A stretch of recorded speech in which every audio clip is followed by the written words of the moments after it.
উন্নত জাতের চারা উৎপাদনে জনপ্রিয় হচ্ছে পলিনেট হাউস, স্বপ্ন দেখছেন কৃষকরা।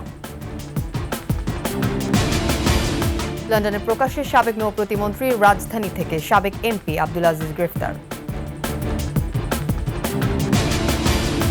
দালালের খপ্পরে রাশিয়া গিয়ে নিহত নাটোরের হুমায়ুন, সেনা ক্যাম্পে বন্দী বনজামাই।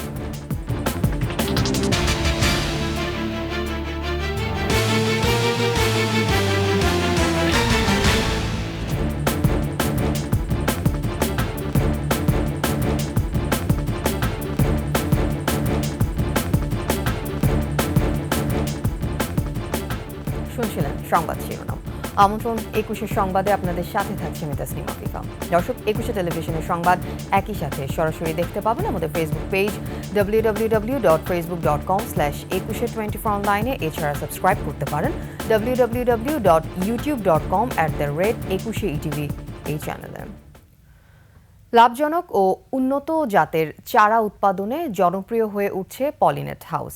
পলিথিন, নেট, বাঁশ কিংবা লোহার অবকাঠামোয় তৈরি পলিনেট হাউস তাপমাত্রা ও আর্দ্রতা নিয়ন্ত্রণের মাধ্যমে বৈরী আবহাওয়াতেও চারা ও ফসল উৎপাদন নিশ্চিত করে। জলবায়ু পরিবর্তনের কারণে এই পদ্ধতিতে চারা উৎপাদন নিরাপদ বলছে কৃষি বিভাগ। ময়মনসিংহ বিভাগীয় প্রতিনিধি আতাউর রহমান জুয়েলের তথ্যচিত্রে ডেস্ক রিপোর্ট। ময়মনসিংহ সদরের চোরখায় জামতলার কৃষক দম্পতি সুইটি আলামিন সামাজিক যোগাযোগ মাধ্যমে দেখে এবং স্থানীয় কৃষি বিভাগের পরামর্শ ও সহায়তায় গড়ে তোলেন পলিনেট হাউস। পলিনেট হাউসে সূর্যের তাপ নিয়ন্ত্রণ সহ কৃত্রিম বৃষ্টির মাধ্যমে সেচ দেয়া হয়। আনিশা স্মার্ট হাইটেক অ্যাগ্রো নামের এই হাউসে উৎপাদিত চারার বেশ চাহিদা কৃষকদের কাছে। আমরা মোবাইলে, ইউটিউবে দেখলাম, ফেসবুকে দেখলাম, পলিনেট হাউস করলাম।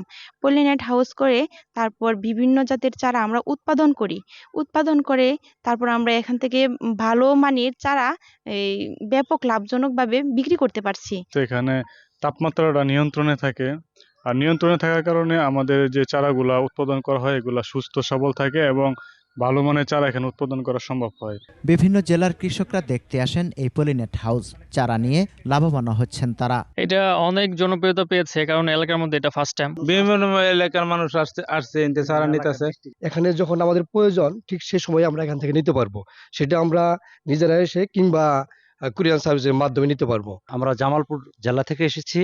বৃহত্তর ময়মনসিংহে পলিনেট হাউস থেকে আমরা খুবই সন্তুষ্ট। কৃষিবিদরা বলছেন এটি সারা দেশে ছড়িয়ে দিতে পারলে নিরাপদ চারা উৎপাদন করে লাভবান হবেন কৃষকরা। পানি সরে যাওয়ার সাথে সাথে এই চারাগুলো লাগাইতে পারি, তাহলে আমরা আর্লি উইন্টার যে সবজিগুলো এগুলা সঠিক সময় বাজারে পৌঁছাতে পারবো এবং কৃষকরা অর্থনৈতিকভাবে লাভবান হবে। অন্যান্য চারা থেকে পলিনেট হাউসের চারার রোগবালাই আপনার 70% কম হয় এবং ফলনও 30% বৃদ্ধি পায়।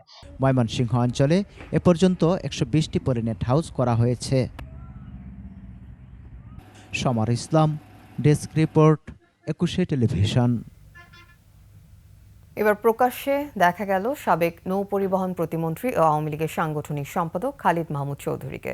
লন্ডনে যুক্তরাজ্য আওয়ামী লীগের একটি অনুষ্ঠানে যোগ দেন তিনি। ইস্ট লন্ডনের একটি হলে যুক্তরাজ্য আওয়ামী লীগ এক কর্মী সভার আয়োজন করে, সেখানে উপস্থিত হয়ে বক্তব্য দেন খালিদ মাহমুদ চৌধুরী। অনুষ্ঠানে আরও ছিলেন সাবেক মন্ত্রী, আওয়ামী লীগের প্রেসিডিয়াম সদস্য আব্দুর রহমান, সাবেক প্রতিমন্ত্রী শফিকুর রহমান চৌধুরী ও সাবেক সংসদ সদস্য হাবিবুর রহমান সহ যুক্তরাজ্য আওয়ামী লীগ ও অঙ্গ সংগঠনের নেতারা। এরপর বাংলাদেশে অন্তর্বর্তী সরকারে পদত্যাগ ও আওয়ামী লীগ নেতাকর্মীদের বিরুদ্ধে মামলা প্রত্যাহারের দাবিতে যুক্তরাজ্য আওয়ামী লীগ আয়োজিত মাসব্যাপী কর্মসূচির অংশ হিসেবে ইস্ট লন্ডনের বিভিন্ন স্থানে লিফলেট বিতরণ করেন তারা। সিরাজগঞ্জ ৩ আসনের সাবেক সংসদ সদস্য ডাক্তার আব্দুল আজিজকে গ্রেফতার করেছে র্যাব। সোমবার রাতে রাজধানীর কলাবাগান এলাকায় অভিযান চালিয়ে তাকে গ্রেফতার করা হয়। র্যাপিড অ্যাকশন ব্যাটালিয়ন ২-এর সহকারী পরিচালক এএসপি খান আসিফ তপু বিষয়টি নিশ্চিত করেন। তিনি জানান, সিরাজগঞ্জের তারাস থানার একটি হত্যা চেষ্টা মামলায় কলাবাগান এলাকা থেকে তাকে গ্রেফতার করা হয়েছে। তার ব্যাপারে আইনানুগ ব্যবস্থা নেওয়া হচ্ছে।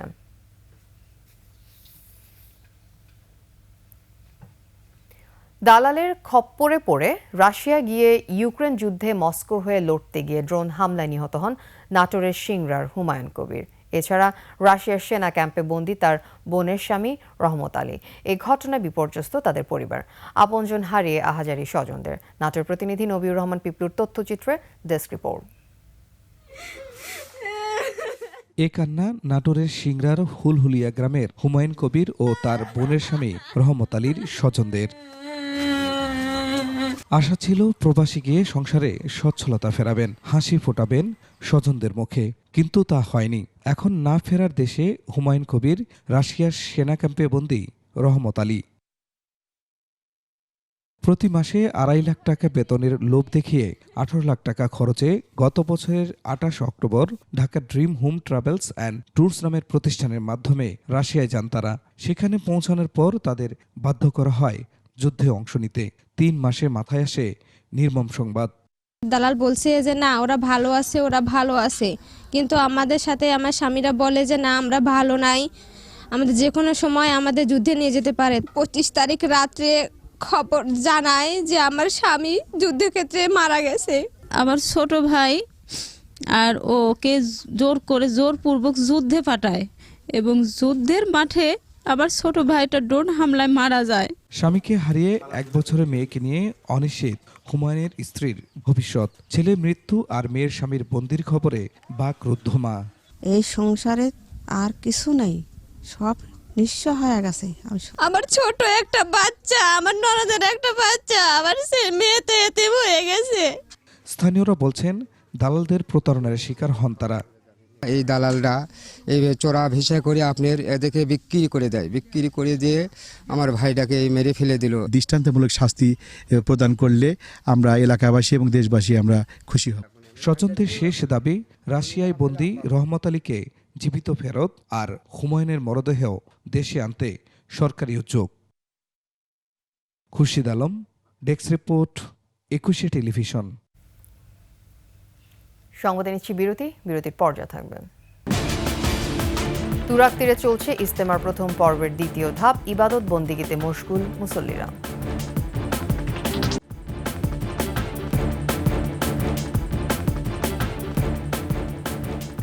আপনারা দেখছেন 21 সংবাদ। বাদ ফজর আম্বায়নের মাধ্যমে চলছে বিশ্ব ইজতেমার প্রথম পর্বের দ্বিতীয় ধাপ। ময়দানে নির্ধারিত 40টি খিত্তায় অবস্থান নিয়ে ধর্মীয় বয়ান শুনছেন মুসল্লিরা। পাকিস্তানের মাওলানা উবায়দুল্লাহ খুরশিদ বাদ ফজর বয়ান করেন। বিশ্ব ইজতেমার মূল মঞ্চ থেকে বিভিন্ন ভাষায় ইসলামী বিধিবিধানের ওপর দিক নির্দেশনামূলক বয়ান দিচ্ছেন দেশি বিদেশি মুরব্বীরা।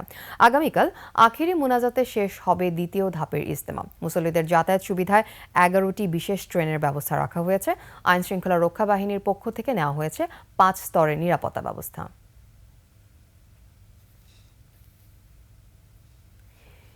ভিসা পরিষেবা দেওয়ার ক্ষেত্রে নতুন পদ্ধতি চালু করছে ঢাকার মার্কিন দূতাবাস। সোমবার ঢাকার মার্কিন দূতাবাস এক বার্তায় এ তথ্য জানিয়েছে। নতুন পদ্ধতি আগামী 8 ফেব্রুয়ারি থেকে চালু হবে। এ কারণে আগামী 5 থেকে 7 ফেব্রুয়ারি বন্ধ থাকবে নির্দিষ্ট ওয়েবসাইটে ভিসা পরিষেবা। নতুন পদ্ধতিতে 8 ফেব্রুয়ারি থেকে ওয়েবসাইটে আবারও ভিসা পরিষেবা চালু করা হবে। এছাড়া 4 ফেব্রুয়ারি থেকে প্রকাশিত হবে non immigrant visa appointment slot. প্রতি মঙ্গলবার বিকেল 3:30টায় non immigrant visa appointment slot পাওয়া যাবে।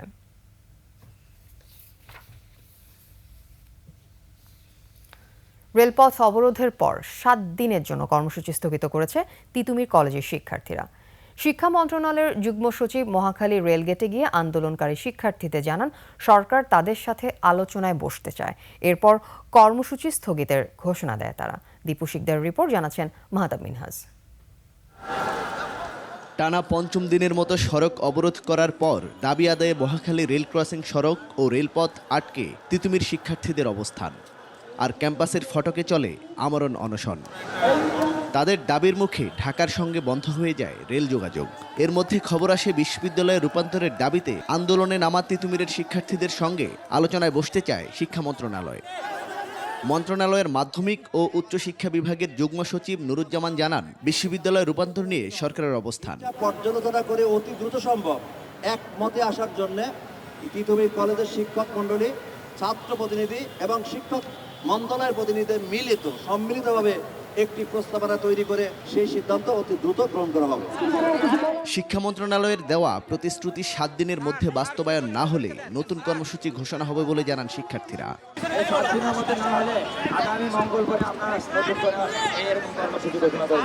তিতুমির কলেজকে বিশ্ববিদ্যালয়ের দাবিতে দীর্ঘ 29 বছর ধরে এই আন্দোলন চলছে।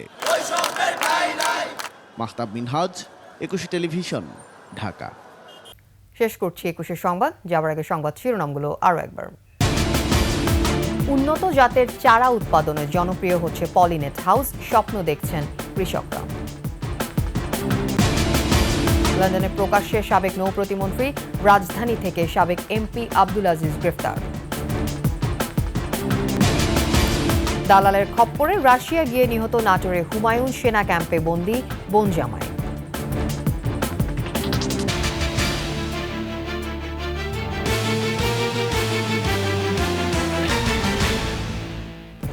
সর্বশেষ খবর জানতে ডায়াল করুন 2021 নম্বরে, ভিজিট করুন ekushe-tv.com এই ওয়েবসাইটে।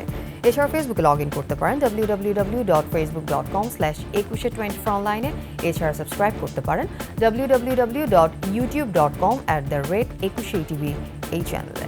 এতক্ষণ সাথে থাকার জন্য ধন্যবাদ। আমাদের পরবর্তী সংবাদ বেলা 11টায় দেখার আমন্ত্রণ রইল। একুশের সাথে।